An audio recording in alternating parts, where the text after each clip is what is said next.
Pemirsa, polisi masih melakukan penyidikan dengan memeriksa segala alat bukti di laboratorium forensik terkait kasus penganiayaan dokter koas di Palembang. Sejauh ini polisi sudah memeriksa korban sama sejumlah saksi.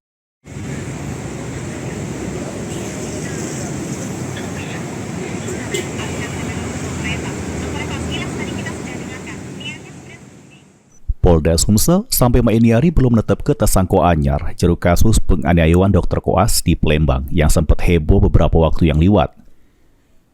Sesudah menetapkan sopir lady bernama Fadilah alias Datuk jadi tersangka, di Treskrim Polda Sumsel masih melakukan penyidikan dengan metode Scientific Crime Investigation dengan memeriksa segala alat bukti di laboratorium forensik.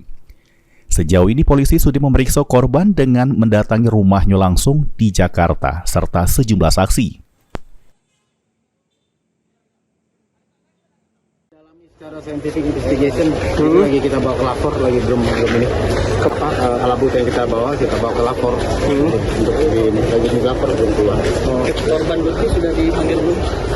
Udah kita periksa. Ya kita datang ke sana. Semua saksi juga sudah. Ya saksi juga. Sebelumnya, Fadilah alias Datuk ditetapkan serta ditahan oleh penyidik karena melakukan penganiayaan terhadap dokter koas bernama Muhammad Lutfi di sebuah kafe di kawasan Demang Lebar Daun, Palembang.